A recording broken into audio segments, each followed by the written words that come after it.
Good morning, everybody. This is going to be a long one, so grab yourself a Bierkrug of water or something to drink, and let me tell you about the 72 demons of the Lesser Key of Solomon. This refers to the demon names taken from the Ars Goetia. Ars Goetia? Goetia? It is the first book of the Lesser Key of Solomon, also known as the Lemegeton Clavicula Salomonis, a anonymous grimoire on demonology. There also is the Pseudomonarchia Demonum, the false monarchy of demons, from Johann Weyer.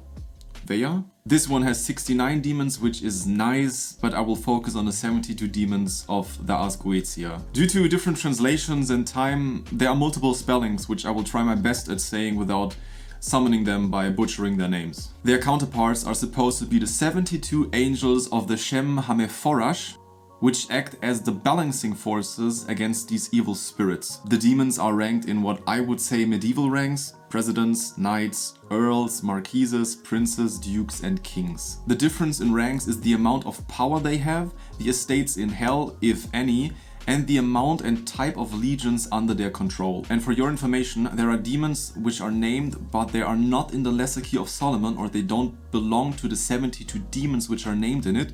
These are the 4 principal kings of hell that have power over these 72 demons named. The strange thing though is that there is a rank called king, but just know there are 4 kings above everything. And even they are, in different translations, completely different demons, and some of them are named in the 72 demons, so I don't really know how to make sense of that, but it is what it is, I guess. Also, I will pronounce these names more German than with a heavy American accent, for example, but if I pronounce something bad, don't attack me, because I didn't look up 72 demons who each have different names and different spellings on how to pronounce them, so cut me some slack. Like an iceberg, I will start with the weakest ones and then move further down. So now we will start with the presidents. Barbas, or Marbas, is a great president of hell governing 36 legions of demons, and he answers on hidden or secret things, causes and heals diseases, teaches mechanical arts, and changes men into other shapes. He is depicted as a great lion, and under the request of the conjurer will turn into a man. Buer is a great president of hell, having 50 legions of demons under him.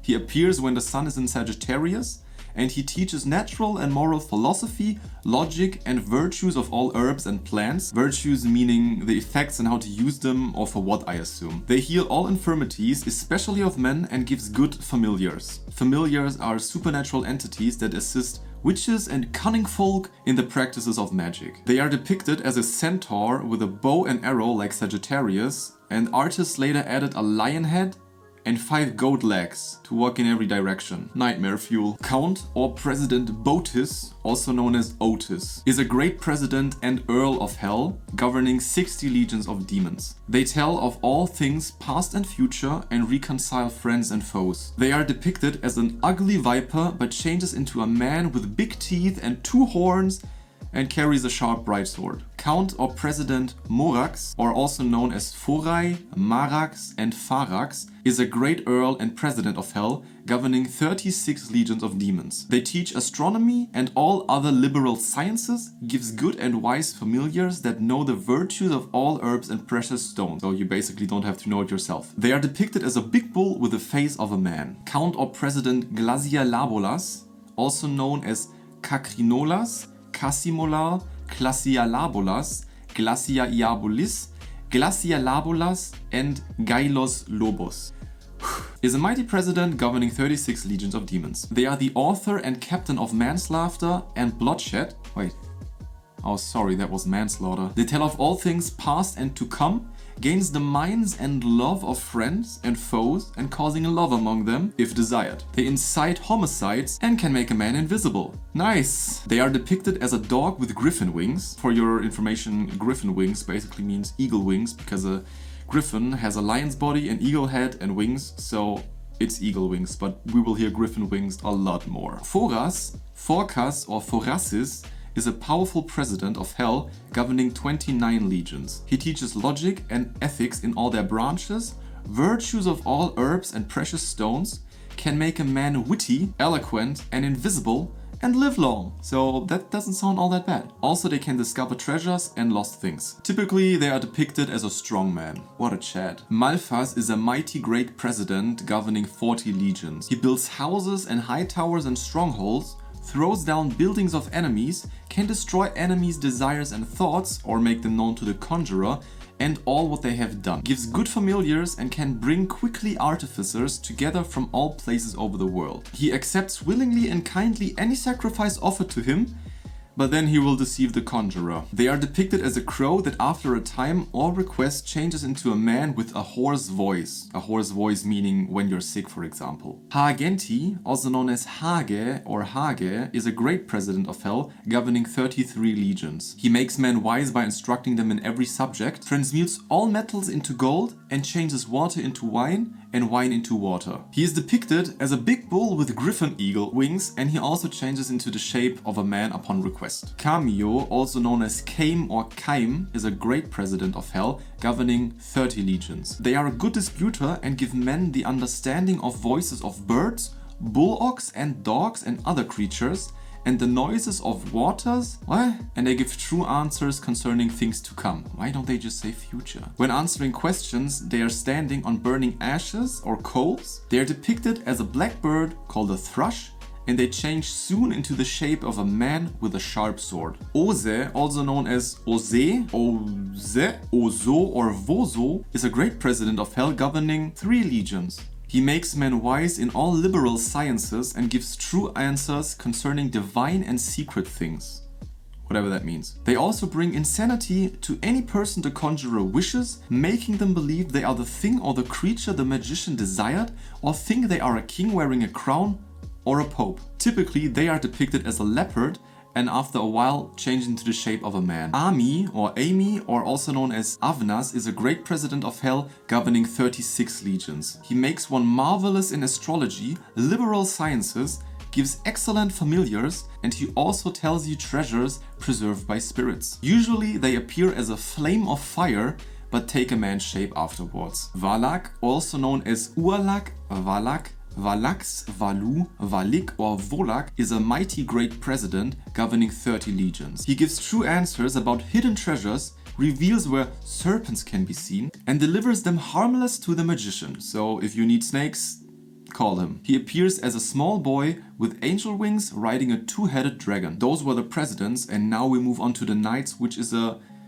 very short list. There only is Furkas, also known as Forkas, and he rules over 20 legions. He teaches philosophy, astronomy and rhetoric, logic, chiromancy and pyromancy. They are depicted as an old man with white hair and a long white beard riding a horse while holding a sharp weapon, which is usually a pitchfork. I don't know how a pitchfork can be sharp but more pointy, but anyway. That is all for the knights, and now we are at the Earls. The first one being Furfur, also known as Furtur, is a great Earl of Hell governing 26 legions. Furfur is a liar unless compelled to enter a magic triangle, like in SpongeBob, then gives true answers to every question and talks with a rough voice. He causes love between men and women. He creates storms, tempests, thunder, lightning and blasts. They also teach secret and divine things. They are depicted as a hart, which is another word for deer, or as a winged deer, and also as an angel. Malthus, Halfas, Maltas or Maltaus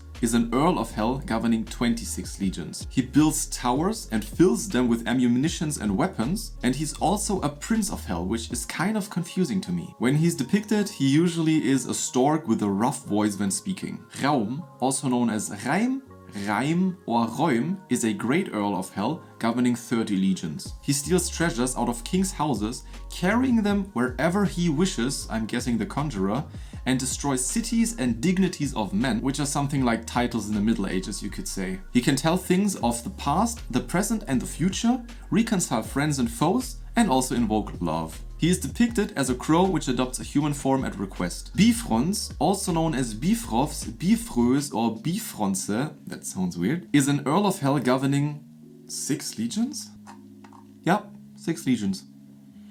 God, that smile. He teaches sciences and arts, virtues of gems and woods, herbs, and changes corpses from their original grave into other places, sometimes putting magic lights on the graves that look like candles. Creepy fella. He appears as a monster but then changes into the shape of a man. Andromalius is a mighty great earl governing 36 legions. He can bring a thief and stolen goods, punishes all thieves and other wicked people, discovers hidden treasures, all evilness and all dishonest dealing. So I think if I interpret that right, he makes those things visible, the evilness, for example. He is depicted as a man holding a serpent. And all in all, he doesn't sound all that bad. Those were the Earls. Now we're at the Marquises, starting with Gamigim, also known as Gamigin. Gamigim or Samigina is a great marquise governing 30 legions. They teach all liberal sciences, give accounts of the souls who died in sin and who drowned in the sea, and they speak with a rough voice. They ask about what is asked of them and then stay with the conjurer until their questions are answers or until satisfied. They are depicted as a little horse or a donkey, and they change into the shape of a man upon request. Amon, also known as Amon or Nahum, is a marquise with 40 infernal legions, which I think should be demons, but there are also other legions, so maybe infernal legions are something different. Amon tells of all things past and future, procures feuds and reconciles controversies between friends and foes. They appear as a wolf with a serpent's tail who breathes fire, or as a man with a raven head, or sometimes also with canine teeth. That's horrible. Leraye, also known as Leraye, Leraika, Leraye, Lorei or Orei, is a mighty great marquise governing 36 legions. Leraye causes great battles and disputes and makes gangrene wounds caused by arrows. Thank you for that. They are depicted as a gallant and handsome archer clad in green with a bow and a quiver. Naberius, also known as Naberus, Nevirus, Cerberus or Cerbere, is a most valiant marquise governing 19 legions. Naberius makes men cunning in all arts, especially in rhetoric, speaks with a hoarse voice, and restores lost dignities and honors. He appears as a three-headed dog or a raven. Very similar. He has a raucous voice, but presents himself as eloquent and amiable. Also, he's depicted as a crow or a black crane. So there are conflicting descriptions from the same text. That's weird. We're moving on. Marquise or Count Ronove, also known as Ronove, Roneve or Ronwe, is a marquise and great earl governing 27 legions. They teach rhetoric, languages, and gives good and loyal servants and the favor of friends and foes. They are described as a monster holding a staff without detailing his appearance. He is also described as the taker of old souls, often coming to Earth to harvest souls of decrepit humans or animals near death. Phorneus is a great marquise governing 29 legions. He teaches rhetoric and languages, gives men a good name, and makes them loved by their friends and foes. They are depicted as a great sea monster. Marcosias, also known as Marcokias, is a powerful great marquise governing 30 legions. He is a strong and excellent fighter and very reliable to the conjurer, and gives true answers to all questions. Apparently, he hoped that after 1200 years to return to heaven with the non-fallen angels, but he is deceived in that hope. So it's not going to happen? They are depicted as a wolf with a man's form and with griffin wings and a serpent's tail, and under the request changes into a shape of a man. So I'm guessing the wolf man form is just like meaning a werewolf with griffin wings, which are eagles again, and the serpent. Whatever. Phoenix, also known as Phoenix, Phoenix or Phoenix, is a great marquise governing 20 legions. They teach all wonderful sciences and they are an excellent poet and very obedient to the conjurer. They also hope to return to heaven after 1200 years, but they are deceived as well. Someone tell them. They are depicted as a phoenix, you could have guessed that, and they sing sweet notes with the voice of a child. However, the conjurer must warn his companions, for he has not to be alone, not to hear them, and ask him repeatedly to turn into a human shape, which the demon does after a certain amount of time. Zabnok, also known as Zabnak, Zabnak, Zabnach, Zabnak, Zabnake, Salmak or Zavnok, is a mighty great marquise governing 50 legions. He builds high towers, castles and cities, furnishing them with weapons, gives good familiars, can afflict men for several days, making their wounds and sores gangrenous, or filling them with worms. They are depicted as a soldier with armor and weapons, the head of a lion, riding a pale horse. Shax, also known as Chax, Shan, Shas, Shas or Skox, is a great Marquise governing 30 legions on evil horses. So that's the cavalry, I guess. They take away sight, hearing and understanding of any person under the conjurer's request. They steal money out of king's houses, carrying it back to the people. So that is basically Robin Hood, I guess. They also steal horses and everything the conjurer asks. If everything, why name anything? Also, they can discover hidden things if they are not kept by evil spirits, and they sometimes give good familiars. Sometimes though, the familiars will deceive the conjurer though. God, they loved deceiving things back in the days, didn't they? Also, they should not be bothered too often. Shax is thought to be faithful and obedient, but also is a great liar and will deceive the conjurer unless obliged to enter another magic triangle. After that, he will speak marvelously and tell the truth. He knows when lies are told and uses these to teach lessons. So don't lie to him. They are depicted as a stork with a hoarse but subtle voice and changes into a beautiful voice once in the triangle. Orias, also known as Oriax, is a great Marquise of Hell governing 30 legions. He knows and teaches the virtues of the stars and mansions of the planets, so the influence of each planet depending on the astrological sign in which it is in a specific moment, and the influence of that sign on an individual depending on how the zodiac sign was configured at the moment of their birth or at the moment of asking a question to the astrologist. He also gives dignities and prelacies and the favor of friends and foes,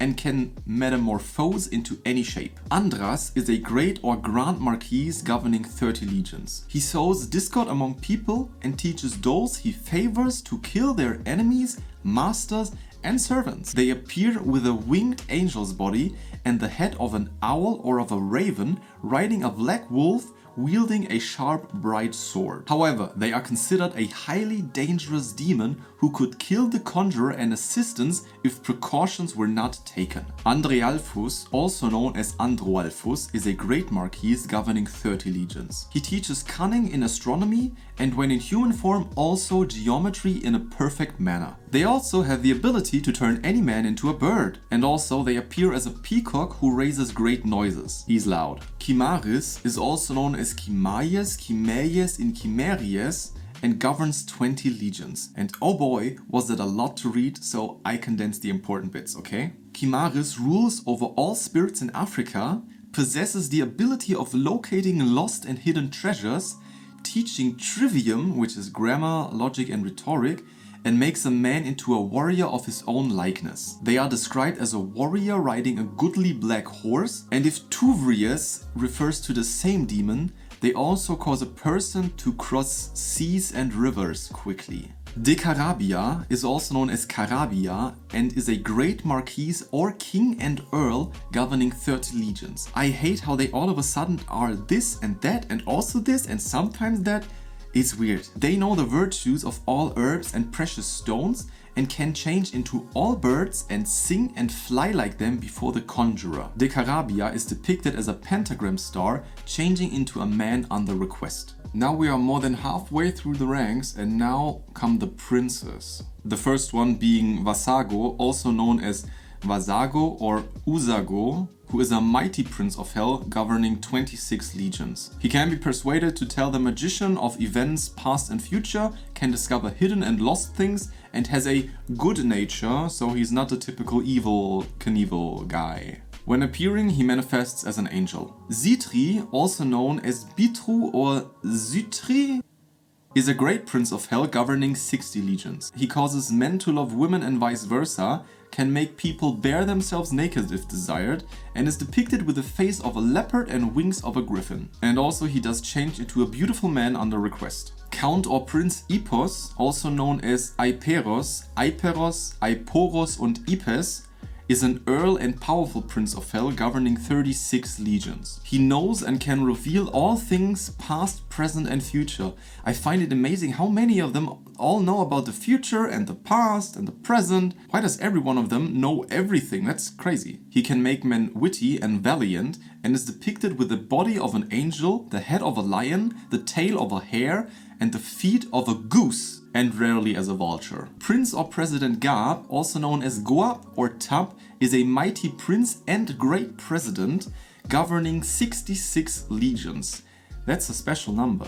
According to the Lesser Key of Solomon, he is also the king and prince of the southern region of hell, and according to the Pseudo-Monarchia Daemonum is the king of the western region and as mighty as Beleth. Be patient for that one. It is said that he is better conjured when the sun is in a southern zodiacal sign. Gab specifically controls the element of water and reigns over water elementals, also known as water demons. He teaches philosophy and all liberal sciences, can cause love or hate and make men insensible and invisible. He also delivers familiars out of the custody of other magicians, teaches how to consecrate those things that belong to the dominion of a Mammon, his king, gives true answers of the past, present and future and can carry and recarry, which basically means bring back, men and things speedily from one nation to another at the conjurer's will. And easily enough he is depicted in human shape. Stolas, also known as Stolos, Stoppas or Solas, is a great prince of hell governing 26 legions of demons. They teach astronomy and are knowledgeable about herbs, plants and precious stones. He is depicted as a raven or as a crowned owl with long legs. Orobas is a powerful great prince with 22 legions under him. He supposedly gives true answers of things past, present and to come,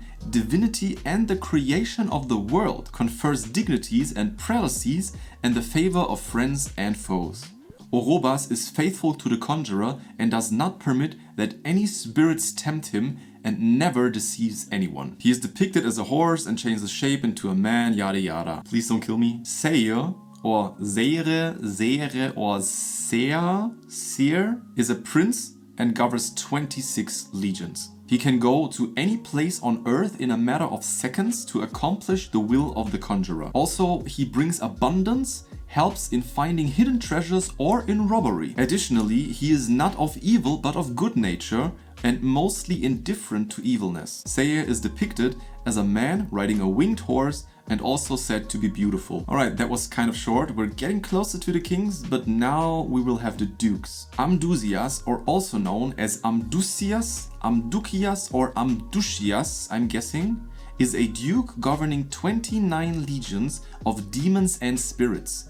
And this is why I said infernal spirits and demons and spirits might have different meanings. He is associated with thunder and apparently being heard during thunderstorms. Amdusias is depicted as a human with claws instead of hands and feet, the head of a unicorn, and a trumpet to symbolize his mighty voice. In other sources, he is also accompanied by the sound of trumpets and gives concerts if commanded. All of these instruments can then be heard, but they cannot be seen. You might have heard of him before because Amdusias is in charge of the cacophonous music which is being played while you're in hell. Also, he can make trees bend at will. I just wanted to add that. Agares, also known as Agrias, is a duke who rules the eastern zone of hell and has 31 legions under him. He can make runaways come back and those who stand still run. They also find pleasure in teaching immoral expressions. Additionally, he also has the power to destroy dignities, both temporal and supernatural. Agares is depicted as a pale old man riding a crocodile. Valefar, also known as Malafar, Malefar, Valafar or Valefor, is a duke of hell governing 10 legions. You might see a pattern here that the more powerful the ranks are, the less legions they have. I thought that too, but it probably doesn't mean that they couldn't govern more legions, but that their powers are probably just more stronger. And we will come to a few other named demons which are very powerful with very many legions. Valefar tempts people to steal and is in charge of a good relationship among thieves. He is considered a good familiar until his associates are caught in the trap, which probably means you shouldn't trust him. He is represented as a lion with the head of a man or donkey, which are two separate things. Barbatos is an Earl and Duke of Hell with 30 legions under him, and he also has 4 kings as companions to command his legions, which kind of would confuse you because king is the next higher rank. Whatever that means, apparently he has 4 kings that command his legions. He gives the understanding of the voices of the animals, tells past and future, conciliates friends and rulers, and can lead men to hidden treasures that have been hidden by enchantment of magicians. Guzian, also known as Guzion or Guzoin, is a strong great duke with 40 legions under him. He tells all past, present and future things, shows the meaning of all questions asked to him, reconciles friends and gives honor and dignity. He is depicted as a baboon and according to some as a Xenophilus, which what I found was a bacteria genus or a butterfly. Or it could also mean Xenophilus of Chalcidice, who is a Pythagorean philosopher. So I don't think they mean that by that, but it's probably a translation error or something that is somehow lost in translation. Eligos, also known as Abigor or Eligor, is a great duke governing 60 legions. They discover hidden things, knows of the future of wars and how soldiers should meet. Also, they attract the favor of lords, knights and other important persons. He is depicted in the form of a goodly knight carrying a lance, an ensign and a scepter, which apparently is a snake. Alternatively, he is depicted as a ghostly spectre, sometimes riding a semi-skeletal, sometimes winged horse or steed of Abigor, which is a minion of hell itself, a gift from Beelzebub, created from the remains of the horses of the Garden of Eden. And that is metal. Zepar or Zepar is a great duke governing 26 legions of inferior spirits. I don't know exactly what inferior spirits would mean because we're at the dukes, which are insanely powerful, so very many things would be inferior to a duke, so let your imagination run wild. His office is to cause women to love men, bring them together in love, and makes women barren. Zepar is depicted with red clothes and armor like a soldier. Batin, also known as Batum, Matim or Martim, is a duke and he has 30 legions under him. He knows the virtues of precious stones and herbs, can bring men suddenly from one country to another, and helps one attain astral projection and takes you wherever you want to go.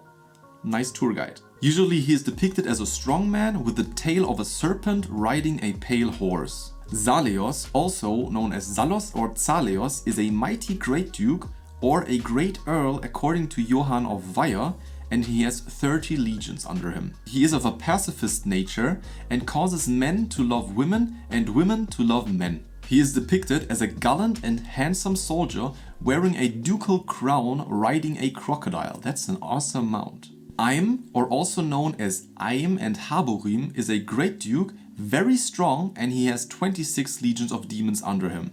Aim sets cities, castle and great places on fire, makes men witty in all ways and gives true answers concerning private matters. He is depicted as a man, handsome sometimes, with 3 heads, 1 serpent, 1 man, 1 cat to most authors, and some say a calf riding a viper carrying in his hand a lit firebrand, I guess that's something of a torch, to set things on fire. Bune is a great duke, mighty and strong, and has 30 legions under him. He changes the places of the dead and makes them demons under his power to gather together upon those sepulchres. He also makes men eloquent and wise, gives true answers to their demands, and also richness. Bune speaks with a comely high voice, which means a nice high voice. They are depicted as a 3-headed dragon with a dog, a griffin and a man's head. Berith, also known as Baal Berith or Berith, is a great duke, powerful and terrible, and has 26 legions. They tell of things in the past, the present and the future with true answers, and can turn all metals into gold and give dignities to men and confirm them. When speaking, he has a clear and subtle voice, but apparently is a liar when not answering questions. To speak to him, the conjurer must wear a silver ring and put it before his face in the same form as it is needed in Beleth's case, who is another king, and demons do before a Maimon, who is another king, but he is not in the 72 demons named. What I find weird is they are everywhere mentioned, but they're not a king in this list, even though they are a king. It's weird. Also, Berith is depicted as a soldier wearing red clothes, a golden crown and riding a red horse. Astaroth, also known as Ashtaroth, Astaroth or Asteroth, is a very powerful demon. He seduces man by means of laziness, vanity and rationalized philosophies. To others, they teach mathematical sciences and handicrafts, can make men invisible and lead them to hidden treasures, and answers every question formulated to him. It is also said that they give mortal beings the power over serpents. So for some reason, those guys really like their snakes and serpents. Astaroth is depicted as a man with feathered wings, a crown and holding a scepter, and riding a beast with dragon-like wings and a serpent's tail, so a dragon. Focalor, also known as Forcalor or Furcalor, is a powerful great duke and has 3 or 30 legions of spirits. I'm not kidding you. 3 or 30. That's a difference. He appears as a man with griffin wings, kills men, drowns them, overthrows warships, but if commanded by the conjurer, he will not hurt any man or thing. Focalor has power over the wind and sea and had hoped to return to heaven after 1,000 years, but he was deceived in his hope. So there we go again. Vepar, also known as Separ or Vepar, is a strong great duke with 29 legions of demons. They govern the waters and guide armored ships full of ammunition and weapons, and can also make, upon the request, the sea rough and stormy and to appear full of ships. That is probably handy when you're attacking from the sea to make it look like you have a great or big army. They can also make men die in 3 days by putrefying sores and wounds, causing worms to breed in them, but upon request they can heal them immediately. Also, they are depicted as a mermaid, as you can see. Vual, also known as Uval, Voval, Vrial, Val or Val,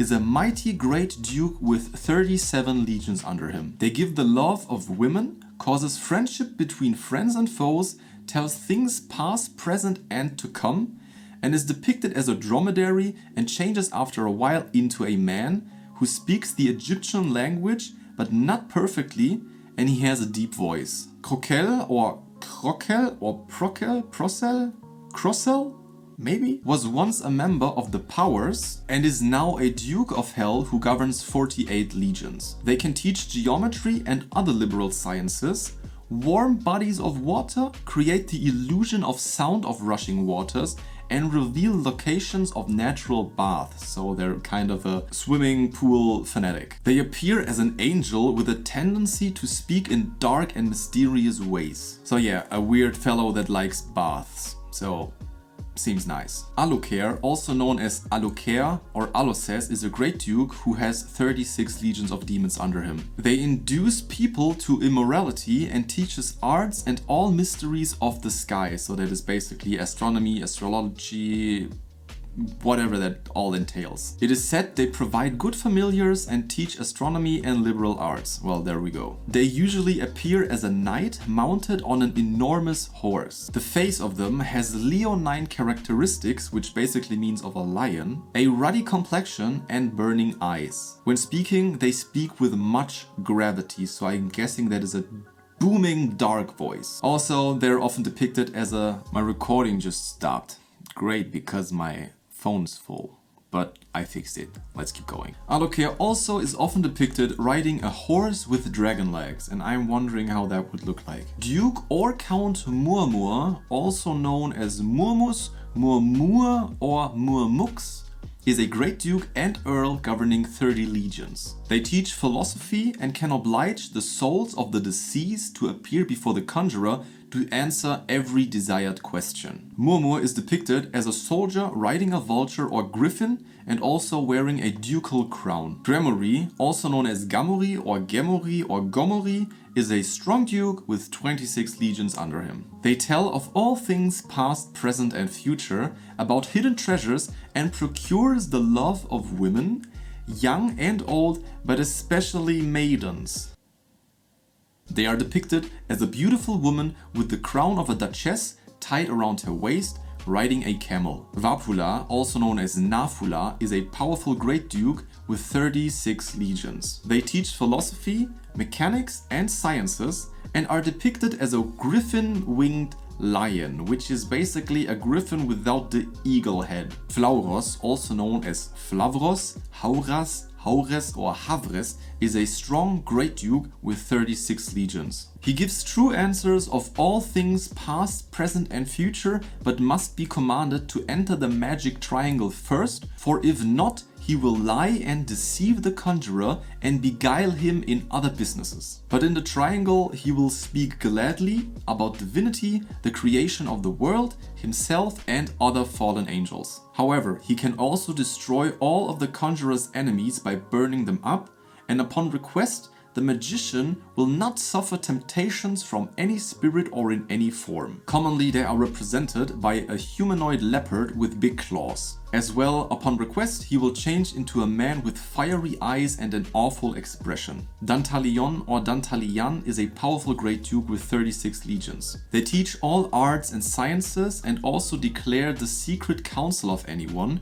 given that he knows the thoughts of all people and can change them at his will. Also, he causes love and the show of similitude of any person, show the same by means of a vision, and let them be in any part of the world they will. Dantalion is depicted as a man with many appearances, which means faces of all men and women at the same time. Also, often they're depicted with a book in one of their hands. Oh boy. Now we're finally at the kings, which is probably what you were interested in most. First one is Baal, also known as Baal. He is the head of the infernal powers, which were referenced earlier. He commands 66 legions, which, again, there is this important number. As well, he is the first demon listed in Weir's false monarchy of demons, so he has a pretty high rank. Baal is the first king of hell with estates in the east and has 3 heads, a toad, a man and a cat, and speaks in a raucous but well-formed voice. I'm not going to say anything. Baal teaches the art of invisibility. That's it. Maybe Baal also is the equivalent of Beelzebub or Baalzebub, one of the 7 princes of hell. Paimon, also known as Paimonia or Paimon, is a king who has 200 legions. And apparently he is more obedient to Lucifer than the other kings are. Paimon is said to have a great voice and roars as soon as he comes, speaking like this until the conjurer compels him and then answers clearly the questions when asked. When invoking Paimon, the conjurer must look northwest, the direction of Paimon's house, and when he appears, he must be allowed to ask the conjurer what they wish and then be answered in order to obtain the same from him. He teaches all arts, philosophies and sciences and secret things, can reveal all mysteries of the earth, wind and water, what the mind is and where it is, and everything the conjurer wants to know. They also give good familiars dignities and confirms them and binds men to the conjurer's will. If Paimon is sighted alone, buffering or sacrifice must be done, which he will accept. Then 2 kings called Bebal, also known as Bebal or Labal, and Abalam, also known as Abalim, will go to him together with the other spirits, often 25 legions, but they don't always come unless the conjurer calls upon them. So that is basically you will be escorted to him. Paimon is depicted as a man with an effeminate face, wearing a precious crown, riding a dromedary. Before him there are often demons with the shape of men, playing trumpets and cymbals and other musical instruments. Beleth, also known as Bilet, Bileth or Byleth, is a mighty and terrible king who has the power over 85 legions of demons. This is a name we've heard before. When appearing, he looks very fierce to frighten the conjurer to see if he's courageous. The conjurer then must be brave, holding a hazel wand in his hand, drawing a triangle by striking towards the south, east and upwards, and command Beleth into it by means of some conjurations. If he does not obey, the conjurer must rehearse all threats the conjuration said, then Beleth will obey and do all that he is commanded, but the conjurer must be respectful and pay homage unto Beleth due to his rank, and hold a silver ring in the middle of the left hand against his face, as it is the use of hellish kings and princes before a Maimon. Whew, that was... Beleth gives all the love of man and woman when he is commanded until the conjurer is satisfied. He is also depicted riding a war horse, and all kinds of music is heard before him. Curzon, also known as Curzon or Pursan, could also be person or Curson person, is a great king governing 22 legions. He knows of hidden things, can find treasures, and tells past, present and future. Taking a human or aerial body, he answers truly of all secret and divine things of earth and the creation, and he also brings good familiars. Person is depicted as a man with the face of a lion, carrying a ferocious viper in his hand, riding a bear. Before him, many trumpets can be heard. Asmodeus, also known as Ashmodai, Asmodi or Asmodei, is a king with 72 legions of inferior spirits under him. That's a name you've probably heard before. According to the Ars Goetia, he has a seal made out of gold, and he sits upon an infernal dragon holding a lance with a banner. Asmodeus appears with 3 heads, the head of a bull, a man and a ram, the tail of a serpent, and from his mouth spew flames of fire. Count or King Vine, also known as Vine or Vinea, is an earl and also a king, and has the command over 36 legions. They can tell of the past, the present and the future, discover witches and hidden things. He creates also storms and makes the water rough with them, and also brings down walls and builds towers. It was a weird description to read that and to formulate in words, but I guess I did it right. At least that's what I hope. They are portrayed by a lion holding a snake in his hand, riding a black horse. Snakes everywhere. Balaam, also known as Balaam or Balan, is a great powerful king commanding over 40 legions. He gives perfect answers on things past, present and to come, and can also make men invisible and witty. They are depicted as 3-headed, with the head of a bull, of a man and a ram, with flaming eyes and the tail of a serpent.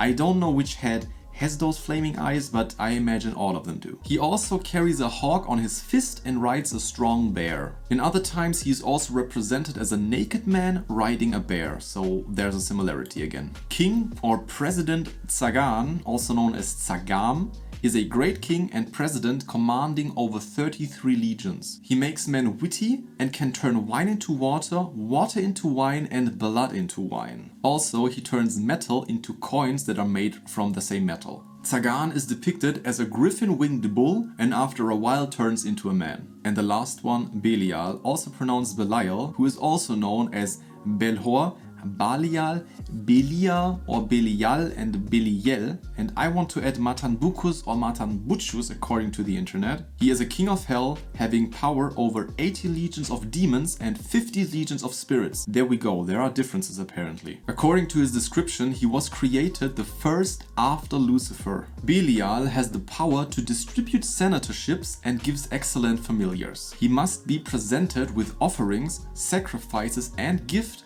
or else he will not give true answers. Also for your information, he was the only one that didn't have a description in this site, but I looked it up and it said he has an agreeable aspect and appears as a distinguished tall gentleman. Nice. That was a ride and a half. So now we've made it to the outro. I'm not really sure what I will put in here. This was very interesting to research, but also in the end it kind of felt very repetitive, as I thought before that they had a much more distinguished features and all, but it felt so similar, and repeating it or saying it was kind of tiring.